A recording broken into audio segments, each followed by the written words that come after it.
नमस्कार दोस्तों। Read science की टेस्ट सीरीज चल रही थी जिसका अगला वीडियो है।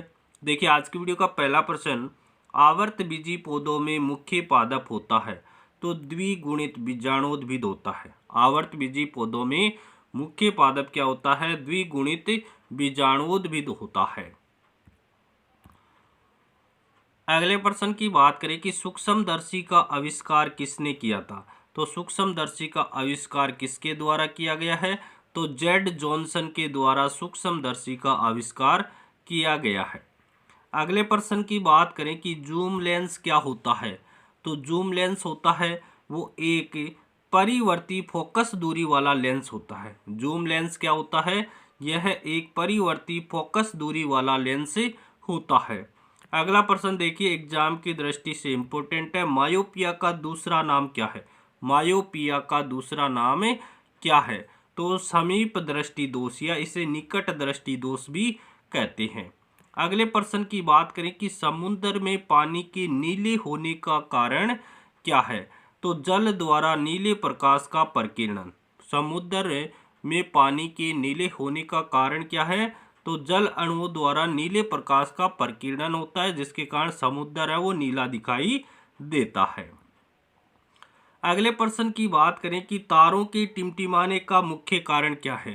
तो वायुमंडलीय अपवर्तन के कारण तारे टिमटिमाते हुए दिखाई देते हैं।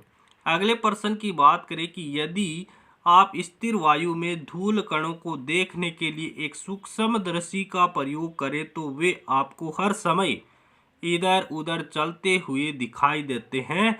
इस परिघटना को क्या कहते हैं? ब्राउनी प्रभाव कहते हैं। इस घटना को क्या कहते हैं? ब्राउनी प्रभाव कहा जाता है। अगले प्रश्न की बात करें कि एक व्यक्ति उन वस्तुओं के चित्र कैमरा फिल्मों के प्रयोग से ले सकता है जो आंख से स्पष्ट दिखाई नहीं पड़ती है, जो निम्नलिखित के लिए स्वीकार्य है। तो अवरक्त किरणें, कौन सी किरणें हो जाएगी?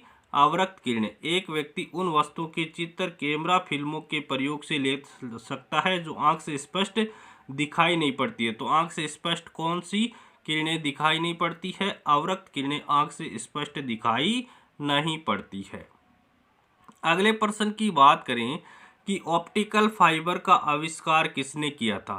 तो नरेंद्र कप्पानी के द्वारा किया गया। ऑप्टिकल फाइबर का आविष्कार किसने किया था? नरेंद्र कप्पानी ने किया था।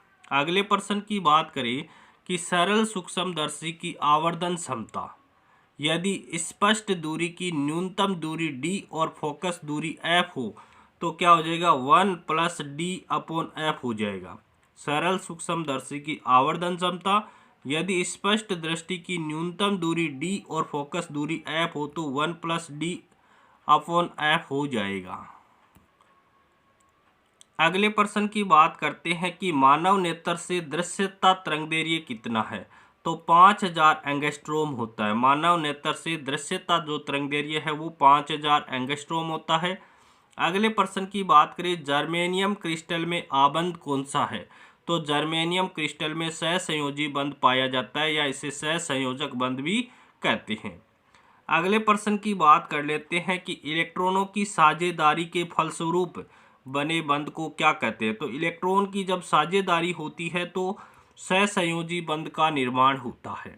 अगला प्रश्न है कि इलेक्ट्रॉन के पूर्णतः आदान प्रदान के फलस्वरूप बने बंध को क्या कहते हैं? आयनिक बंध कहा जाता है। इलेक्ट्रॉन का जब पूर्ण आदान प्रदान होता है तो आयनिक बंध का निर्माण होता है, और इलेक्ट्रॉन की साझेदारी होती है तो सहसंयोजी बंध का निर्माण होता है। अगले प्रश्न की बात करते हैं, कौन सी गुप्त गैस के नाम से जानी जाती है? तो क्रिप्टॉन। क्रिप्टॉन को गुप्त गैस के नाम से भी जाना जाता है। अगले प्रश्न की बात कर लेते हैं, कौन सी अक्रिय गैस का उपयोग रेडियोधर्मी अनुसंधानों, कौन सी अक्रिय गैस का उपयोग रेडियोधर्मी अनुसंधानों व कैंसर के इलाज में किया जाता है? तो रेडोन का उपयोग किया जाता है। कैंसर के इलाज में किस अक्रिय गैस का उपयोग किया जाता है? तो रेडोन का उपयोग किया जाता है। अगले प्रश्न की बात कर लेते हैं कि वह पदार्थ जो गैंग के साथ अभिक्रिया कर गलनीय द्रव्य बनाता है कहलाता है, तो उसे गालक कहते हैं। वे पदार्थ जो गैंग यानी अशुद्धियों के साथ अभिक्रिया करके गलनीय द्रव्य बनाता है उसको गालक कहा जाता है। अगले प्रश्न की बात करें कि विद्युत वाहक बल व्यक्त करता है तो इकाई आवेश की ऊर्जा को व्यक्त करता है। विद्युत वाहक बल व्यक्त करता है, इकाई आवेश की ऊर्जा को व्यक्त करता है। अगले प्रश्न की बात करें कि कौन सा जीवाणु अमोनिया को नाइट्राइट यानी NO2 में परिवर्तित करता है। तो ये नाइट्रोसोमोनास नामक जीवाणु है जो अमोनिया को किस में बदलता है, नाइट्राइट में बदलता है। देखिए 2NH3 + 3O2 नाइट्रोसोमोनास नामक जीवाणु के द्वारा ये 3HNO2 + 2H2O + 40 किलो कैलोरी ऊर्जा में परिवर्तित होता है। अगले प्रश्न की बात करें कि कॉपर जैडन निकल से निर्मित मिश्र धातु कौन सी है। कॉपर जैडन निकल से मिलकर बनी मिश्र धातु को क्या कहते हैं, जर्मन सिल्वर कहते हैं। और कॉपर जैडन और टिन से बनी मिश्र धातु को गन मेटल कहते हैं। अगले प्रश्न की बात करें कि जर्मन सिल्वर मिश्र धातु है। तो देखिए कॉपर जैडन और निकल की मिश्र धातु है जिसमें कॉपर 50%, जैडन 35% और निकल 15% होता है। जर्मन सिल्वर मिश्र धातु है कॉपर जैडन निकल की।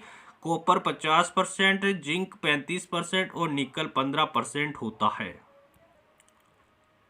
अगले प्रश्न की बात करें कि भारत का प्रथम चंद्र मिशन में चंद्रयान फर्स्ट किस दिनांक को लॉन्च किया गया। तो चंद्रयान फर्स्ट लॉन्च किया गया था 22 अक्टूबर 2008 को। 22 अक्टूबर 2008 को चंद्रयान फर्स्ट लॉन्च किया गया था।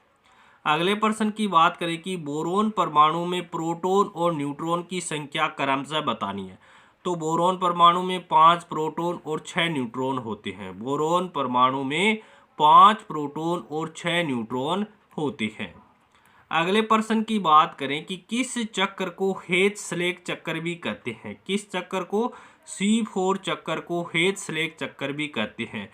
इसे कार्बोक्सिलिक अम्ल चक्र भी कहते हैं। C4 चक्र को क्या कहते हैं, कार्बोक्सिलिक अम्ल चक्र भी कहा जाता है।